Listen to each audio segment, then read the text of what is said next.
Welcome to the Wealthy Speaker Podcast, the show that offers you tips and strategies to help speakers build the business of their dreams.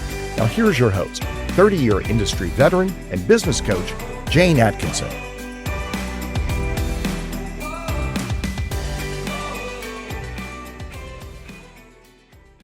Well, welcome everyone to the Wealthy Speaker Podcast. I'm your host, Jane Atkinson, and today's show, we are talking about having tough conversations. My special guest is Jean Hammett. Welcome, Jean, to the show. I am so excited to catch up with you. I'm excited to be here too. It's been too long. It's been a long time, so I'll be very curious to hear all of the things that you have up your sleeve. Now, I've had the pleasure of coaching you in the past. I forgot to ask you if it was okay to mention this, but you had the massive hookup for me and my husband on a big, we'll just say a big, major golf tournament. You're watching the video, you can see he's holding up a Masters Cup.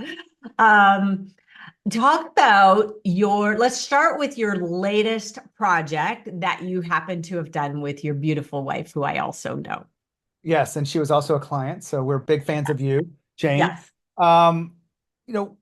I will tell you that books are not easy. You probably know that. You've been I through know that. Tell us the name of it. Let's start with the title of the book, please, and the subtitle. How to Have Tough Conversations. I was going back further because this wasn't the first premise of the idea. A lot of our clients were struggling with, we need more leaders. I kept hearing it, and I talked to about it with Amanda, and she's very integrated into the business, probably different than when we first talked. But we wanted to create a book based on a program that we had that we were getting a lot of success from, and we called it Leadership On-Ramp. And when you think about leadership, it's a pretty big topic. Like there's lots of things about self-leadership and empowerment and accountability and tough conversations, and I could go on and on and on about those different aspects, principles, and skills. And so we wrote the book. We're both different type people. I wrote it not an hour a day, but I wrote probably 3-hour sessions, and I wrote it probably a couple of days a week. And it took me about 4 months to write half of the book. Your half. She locked her way into an Airbnb and wrote her half of the book, I think, in 3 days. Yeah, and that just goes to show people's different styles and how they know they work best. And I love that it's a husband and wife collab. I want to just clarify, tell everybody what the subtitle of the book is. So they know who is targeted. The Framework for Great Leaders to Say What Needs to Be Said When the Pressure's On. When the pressure's on. And we are considering every one of our listeners leaders in their own lives and in their own businesses.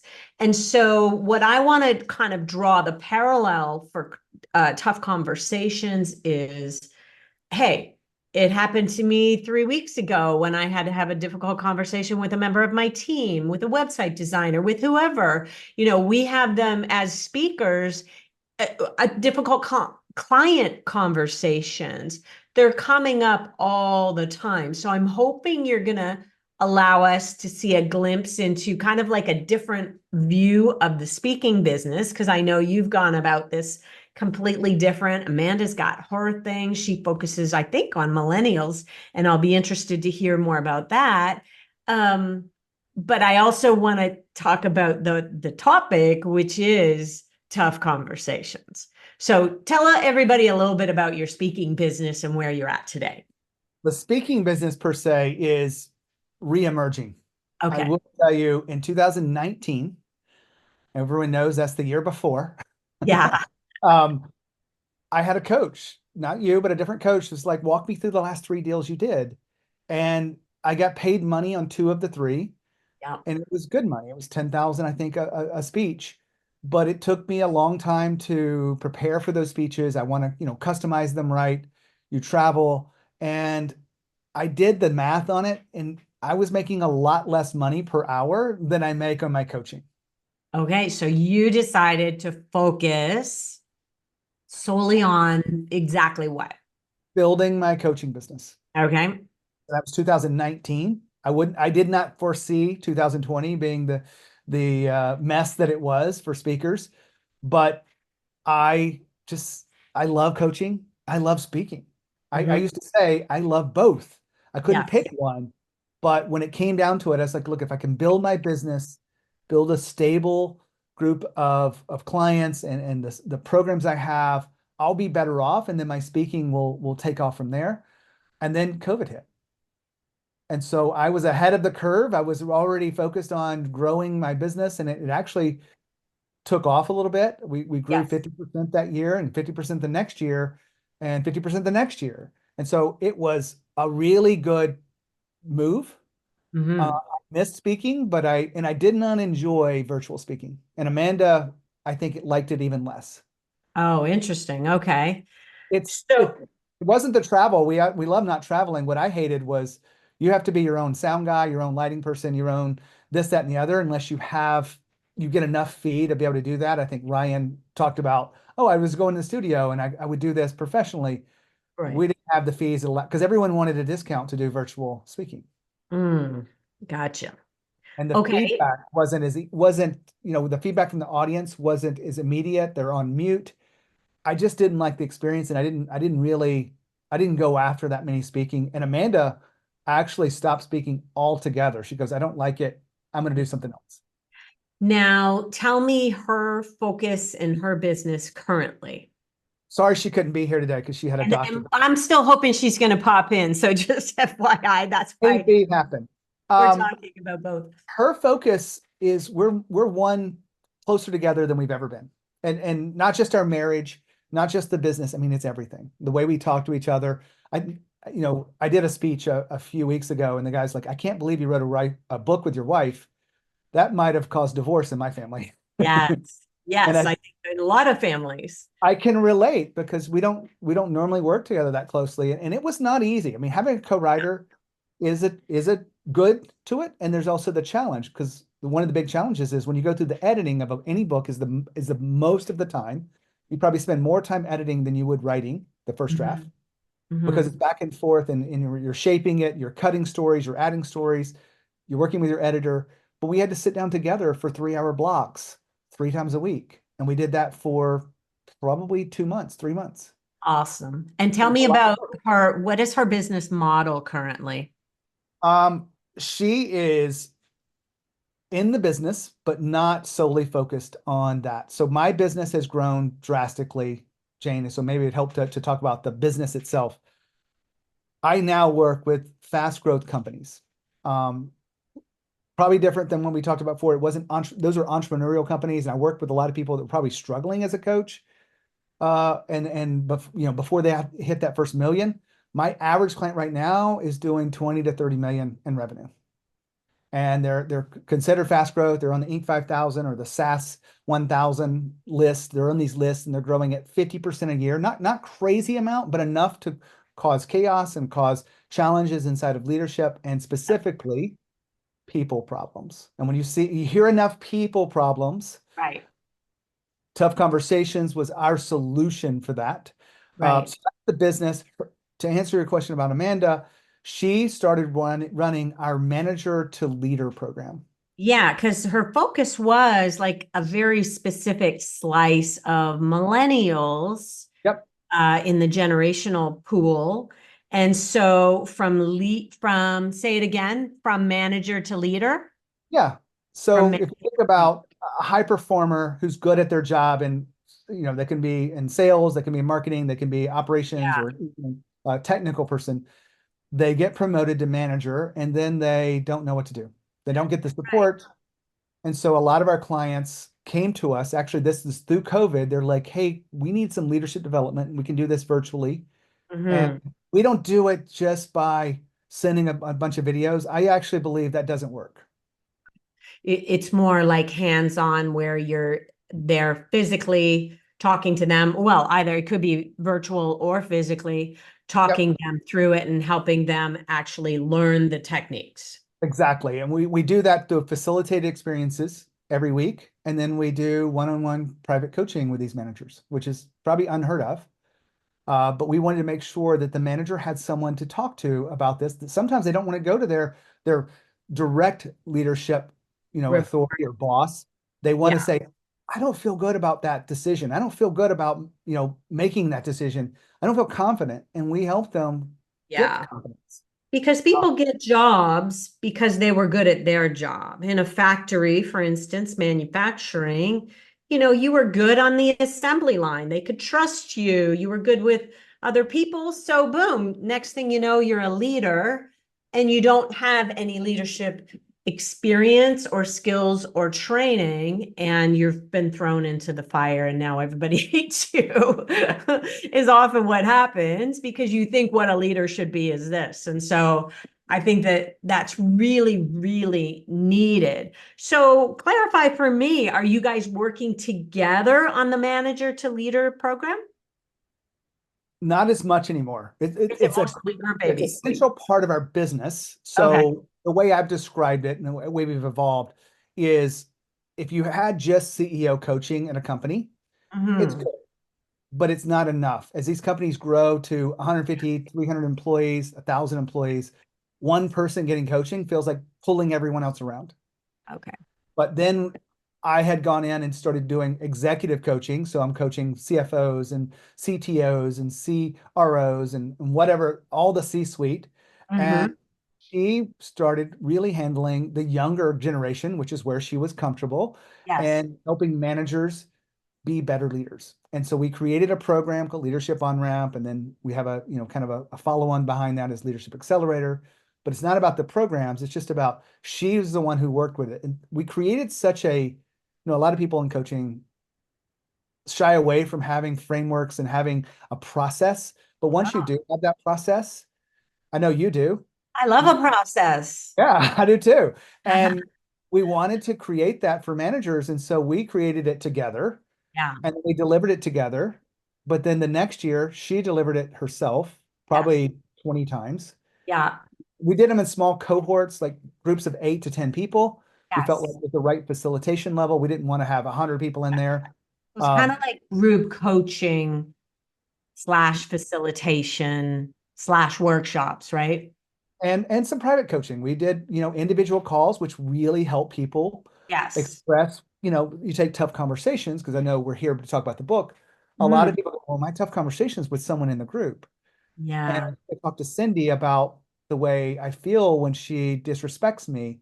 And Yes. we have that 30-minute conversation, or Amanda does, and she gets real clear about what she needs to do and say and how she needs to say it. This is before we had the book. Now she can read the book, or we can read the book and she can ask, those fine nuanced questions. Yeah. That's the way the business has evolved. She's focused on the managers. And then it took one step further, because as you get this going, could we get others to lead those facilitated and coaching sessions? And the Mm, answer is yes. If your frameworks are down and it actually works, yeah. You then have systems, yeah, we process. have Yeah. systems and processes. And so we brought in a few coaches, and now we have coaches now that can deliver this, and it doesn't involve me or Amanda. That's beautiful, beautiful, beautiful. And I will say our own experience, because our mastermind, I believe the secret weapon inside our mastermind and why it's so successful is because they do get one-on-one coaching. I think that actually is a real game changer for people. Yes, you can learn a lot in a group, but there are so many things that you just want to say privately to your coach. I'm afraid of something. You don't necessarily feel great bringing that up in a group setting, right? I'm afraid um I'm having an identity crisis. I'm having imposter syndrome, anything like that, and that's all stuff that comes for leadership as well. So I I that's agree with you really so cool. much. And I Yeah. love that you're not, there's not a lot of married couple in the industry. There's not a lot of married couples in the industry who have been successful in working alone. So you both have worked separately and then together, and now you've taken a big plunge by writing this book. So congratulations, Gina. It's been great to kind of watch you from afar doing so many exciting things in your world. Let's switch now and talk about what it actually looks like to have tough conversations. You talk about the importance in the book of preparation. What are some specific steps that speakers can take in order to prepare for a difficult, let's just use client conversation as an example? I'm going to go back to one of the tools in the book. It's called and I'm drawing a blank on it now. My own content. When you have the four phases. I don't know why. I have to look at my book to remember Okay. this. Not every tough conversation is the same. This is one of the areas where I like to say Amanda and I disagreed. Okay. And I decided in advance, I'm pretty sure it was me, but I was like, look, we can't fight for everything. I'm not going to be one of those people that's like, I'm going to fight you tooth and nail. I'm gonna die on that hill. There's I'm a gonna, couple of things in here that I will fight for. And yeah, the others, I will tell you up front, hey, I'm really okay. We just need to make a decision and move forward. yeah, This was one of the areas where she goes, I don't think we need this four phases. And I had done enough of the conversations with CEOs and other executives. She's been doing it with managers. And the four phases really is like a map. You go into the mall, back when we used to go to malls, and you Mhm. look at the map and you go, here's where I am. You want to know where you are. You are here. Yes. The four phases, the first one is understand and clarify. If you've never talked to someone about the issue, it's the easiest phase to get into because you don't have to come in and tell them this is how it's done and get direct with them and hard. It's asking questions. It's kind of like the person who shows up late 3 times in a week. Yeah. You go to them, you wouldn't hit them hard with this. You would say, hey, is everything okay at home? Yeah. Come in with Yeah. empathy. So you'd be curious, you'd ask questions so you understand. And then you might clarify, hey, what we really expect for you to be is at this meeting on time every week. Is that going to be a problem moving forward? And it's a lighter conversation. It's come from a place of curiosity, not from a place of I'm the boss. I really love curious. That's good. How do you think it's going with whatever is the thing? How do you perceive it's been so Yeah, is far? it working? And they Love may that. say yes, but then you can probe more. Okay. But we'll Understand and clarify is number one. The second phase is really important too. Name the pattern. So a lot of my clients would come back and say, well, this is the second time I've had the conversation about the same topic. This is Yeah. the third time. This is the fourth time. At some point in time, you want to go name the pattern. So I had a client of mine who had an employee who had trouble with grammar. I'm picking specifically easier things because it works at all levels, but these easier things like being late or grammar. But if you had a conversation with someone, you notice that their grammar had not improved or they're still missing things, then Yes. you're going to name the pattern. You come in there and go, hey, I know we talked about this a couple of weeks ago. You were going to, use Grammarly to do this, or you were going to use ChatGPT or whatever it was. How is that working for you? And they may say, well, I forgot to use it on this report. And it's like, well, it's really important for you to have an attention to detail. So that's naming the pattern. Name the pattern. Okay. We Attention to detail. talk about what that is. We talk about what it is. Yeah, So that's good. if you've got someone who's being passive aggressive, that's a little harder, but it shows up in different ways. And Yeah, you may not want to say passive aggressive because that might blow up the whole conversation. But how do right. you name it in a way? What's an example of naming that in a non-confrontational way? What I actually ask people to do is not to name it for the person, because passive aggressive is about the person. Yeah, But okay. you look at the behavior. Name it for the behavior. So I understood, you were being a little short with somebody or a little sarcastic with somebody or a little something like that. Right. Like, okay. Exactly. So you're naming the pattern. So you've seen it 2 or 3 times and it's, you've got your details together. My point behind this is the four phases, which I can give you the other two. They're pretty easy. Be direct on the third one. Like that's the time where you can Say it like again. be direct.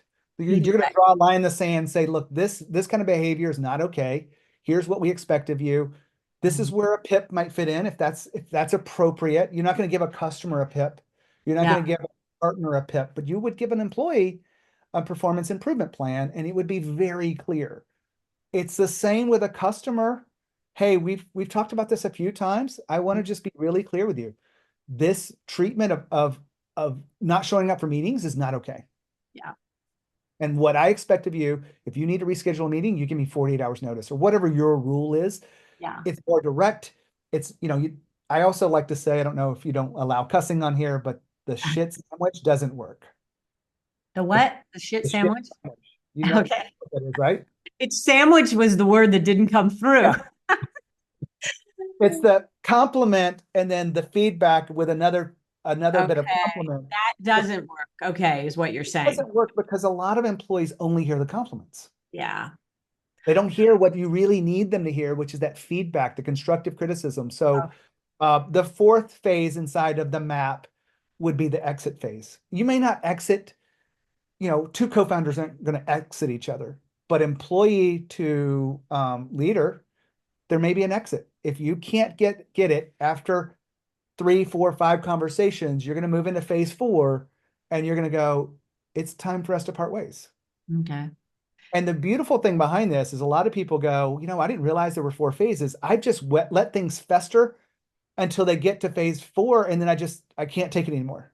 And that's just not good leadership to me. You don't want it to be a surprise. And so you go through the 4 phases, and if you do it well and you get used to doing the tools in the book, it just Mhm. makes it so much easier. And the first phase 2 doesn't take as much courage as phases 3 and 4. Yeah. Yeah, for sure. For sure. Okay, so let's say you've had a wrong hire. Maybe it's an assistant or a web designer and it's not working out. How can you as a leader maintain a balance between empathy and assertiveness when engaging with in a difficult conversation? I'm going to go back to the model, the phases. You have to go through the phases. If Okay. you realize it's not a good hire, Understand and clarify might be your key to that, right? that's the first one, right? You're going to do Yeah. that conversation first. And if that didn't go well, then you're going to go to name the pattern. And then if that didn't go well, then you're going to be direct. Maybe if it's an employee, Yeah. and you use the assistant example, you're going to put them on a PIP. It's it doesn't have to be formal as in a corporate way, but it's Yeah. written down. It's very clear. This is your primary responsibilities. Here's what we expect of you. Here's the hours. Here's the key performance indicators, whatever you're going to lay out. Yeah. And most of the time, I will tell you, PIPs don't work. You probably already know that. But they're very clear and they actually become as a part of the package. If you were ever going to exit someone, Right. you have Safety. defensible Yes. response. And I also want to remind us leaders, it's just kind to not make it a surprise. If someone does something illegal, then you can exit them right away. Yeah. Someone's completely, racial slurs and whatnot, and we're not going to tolerate that. Done. By the way, you can exit them. You Yep. don't have to go through the phases. But Yep. for 99% of all the issues, it's much more subjective. And you want to make sure that you're having the conversations, you're giving them the feedback so that when you get to level, phase 3, if you will, Yeah. very clear that you're not happy with their performance, you're not happy with their attitude, or you're not happy with their values alignment. And Right. all of those things, once you've done that really well, most people don't do it well, but if you've done it really well, they haven't stepped up, it's just a bad hire. How many chances do you give somebody? 2, 3? I like 3. It's just a simple 3 strikes and you're out. I mean, the first Yeah, one, to that's give kind of someone what a I was chance. thinking. So Um, let's say you do hire a web designer. Round 1 is hideous. You're like, I do not like this website. So understand and clarify what exactly were you going for here? yep. And then you share and you're being direct and you're giving them feedback. And then they come back round 2, also hideous, maybe a tiny bit better, but mostly hideous. Round 3 is, I'm sorry, I just don't think that this is working out. And is in your book, do you talk about that whole hire slow, fire fast idea? I don't say it like that. I Okay, don't, tell what me I, your way of saying that. we don't put it in there exactly, but I don't like the fire fast thing because I think a Okay. lot of people interpret that as it didn't work out. I'm going to give you 1 strike and that's it. Yeah, that's 1 strike. What we're talking about is getting the 3 in quickly so that you're moving forward. Like this whole first round, second round, third round thing with a web designer, that could take 6 months And now you're 6 months behind on getting your new website done. So I would try to get that done quicker. Yeah, I would definitely get it done much faster than 6 months. If someone's not working out, you probably know within the first 2 to 3 weeks. I think so. Don't let it fester. Have the first understand and clarify part of the conversation, and then let them know. This is a different detail in the book that I'll share with you guys. Everyone wants their conversations to be one and done. I got the courage to have the conversation. I had the conversation. I Yeah. expect it to be cleaned up and be done.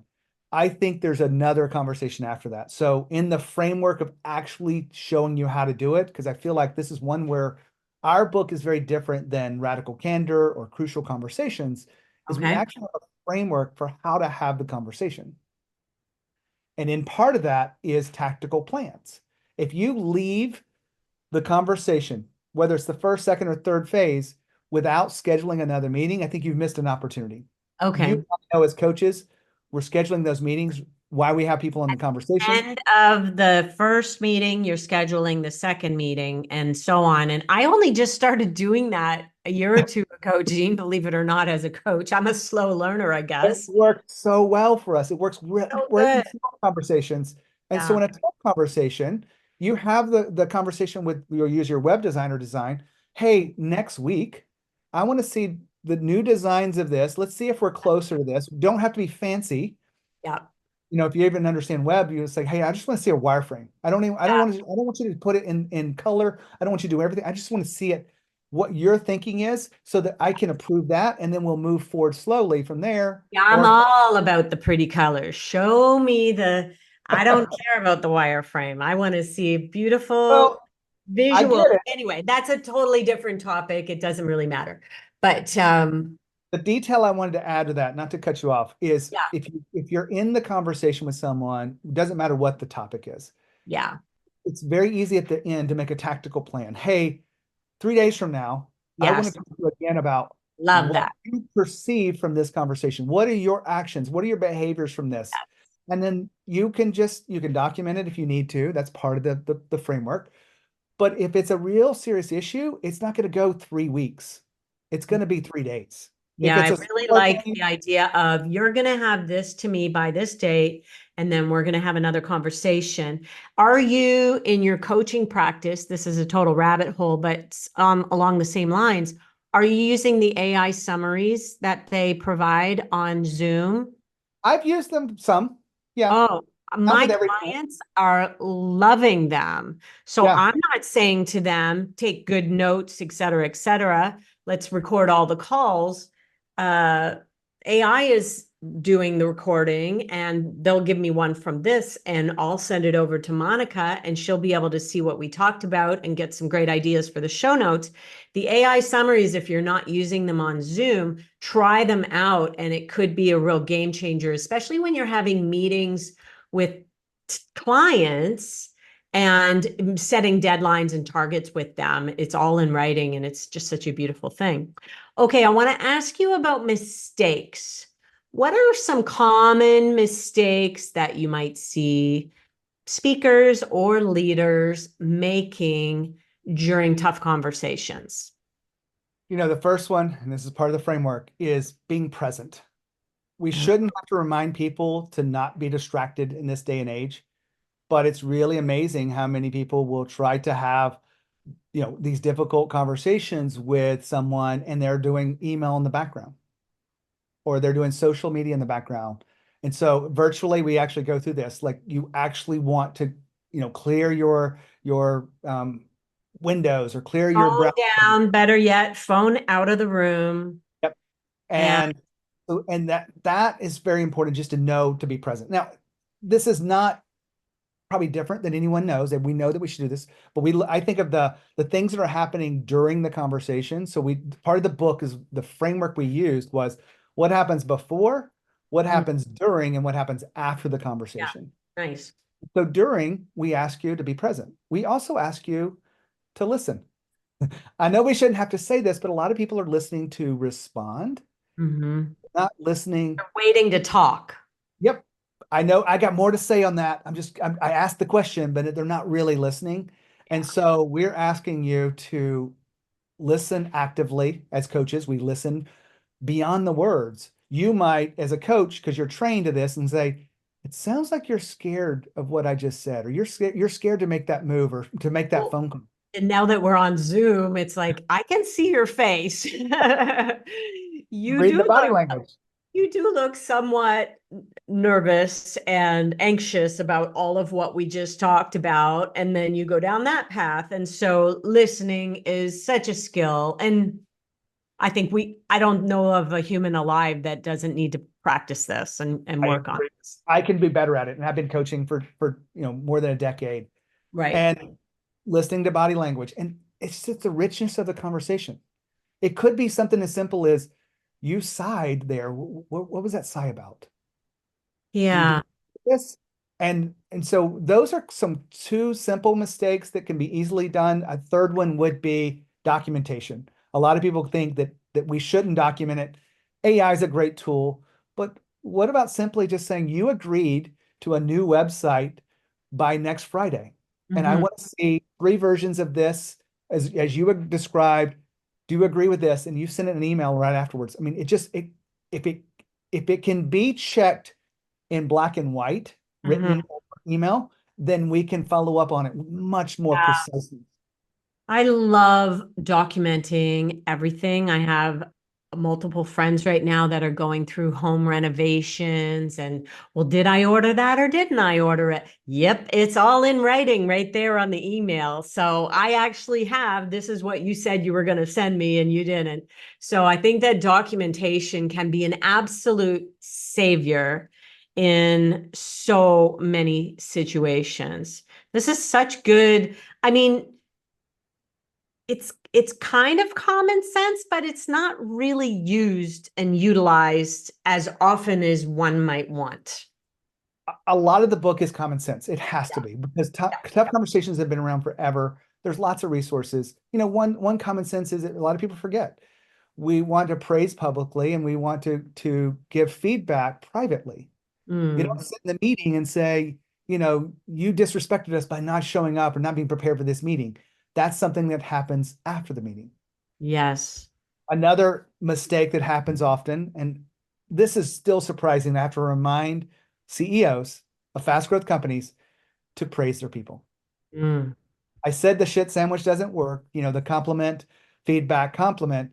But what really has worked, and Amanda actually discovered this with a lot of her clients, was if they would just find things to compliment people on a yeah. regular basis, looking at your team once a week and going, can you compliment them on it?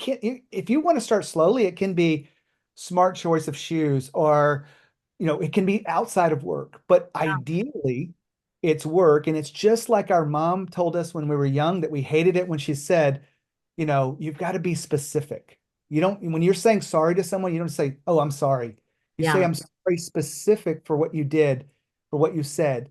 And then in praise, you want to be specific. If someone did a really good job on a report Yeah. and work through some challenges, be specific because it lands with them very differently. Yeah. And that sets up the ability to have the tough conversation when needed. Yeah, and we tend to focus on the notes that we want to give them instead of the I like so my very first speaker that I ever represented wrote a book called Creating Champions. And so this whole idea of building people up has been with me for 30 years now. And I think it's kind of like the practice of gratitude, that you're always kind of scanning the horizon to see somebody doing something right. I noticed how you greeted that customer at the front desk today, and I just really wanted to compliment you on how much. In fact, you know what? I'm thinking about Roxanne at my mom's seniors facility. Roxanne, when I walk in the door, her face lights up and she says, Jane. And I say, Roxanne.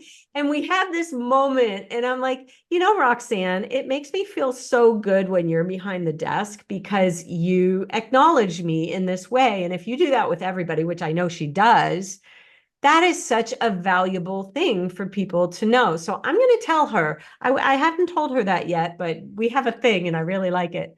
I want to put you on the spot here for a second. Yeah. Give me an example from your experience where a well-handled, tough conversation led to a positive outcome. So many. One that really stands out for me is one of my clients was going on vacation for the week.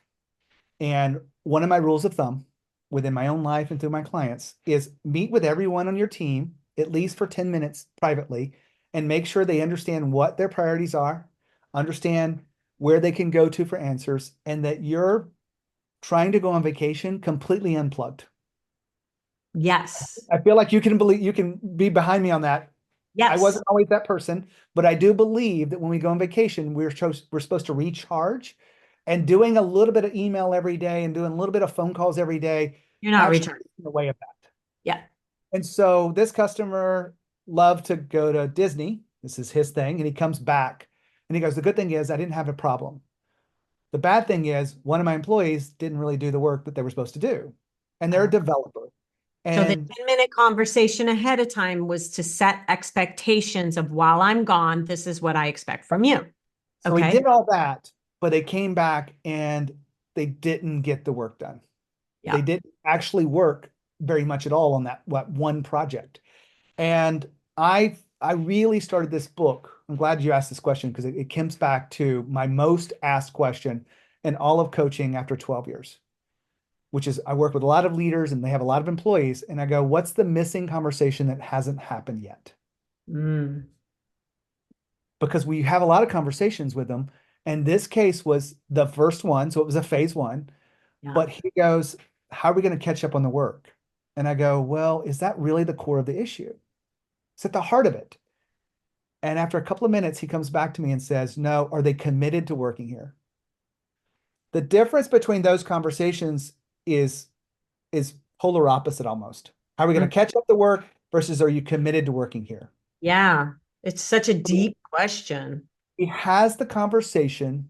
And the beautiful thing about this is an offshore talent. So they're very tactical. Mhm. And English is not their first language, but she came back and said, I really am sorry that I let you down and disappointed you. I'm so committed to working here. Then he can have the conversation about how we're going to catch up. So she was able to work the extra hours. What's beautiful about this, because you framed this was over 2 years ago. Every time I talk to that client, his thing is the team is doing great. This person's doing, I've never had to have another conversation about commitment to work here or that. So the tough conversation to me, and this one example, plus all of the thousands of others, is it's great leadership to just have the real conversations with people and then let them step up, because that's what we really want as employees, is for people to take a sense of ownership of their work. And they did, and they do when you do this well. Well, I'm just going to put a big old plug in for your book, because I think How to Have Tough Conversations by Amanda and Jean Hammett is a must read. Get out there, pick it up. I'm assuming it's on Amazon and all the places. Yep. And I think that we all need to be better at this. You have given us, I'm sorry Amanda wasn't able to make it. You have given us some really awesome tips. And I hope that I would love to hear some feedback that, hey, I actually made the call that I've been needing to make for a really long time. Or, hey, I had that difficult conversation, or I used the 4 faces and it was so helpful to be able to really have some serious conversations with people. Jean, fantastic. Thank you so much for sharing. If people want to get in touch with the two of you, where should they connect with you? Is LinkedIn your best, or? LinkedIn's a great place to start. I know a lot of people get pitched on there because I do too, but it is a great place to start. Core Elevations are home base. Okay. Of course, my podcast is Growth Think Tank. If you're into podcasts and leadership. Growth Think Tank. Jean, GeneHammett, and Amanda with the same last name. Look them up on LinkedIn, connect with them, check out that book, and hey, let us know how it goes. Thank you so much, Jean, for taking the time out of your busy day to be with us here today. And with that, we're going to say, is there anything else you want to say before we wrap up here? Yes, thanks for having me here. It's great to see your face. It's great to see your face as well. With that, we're going to say, see you soon, wealthy speakers. Bye for now, everyone.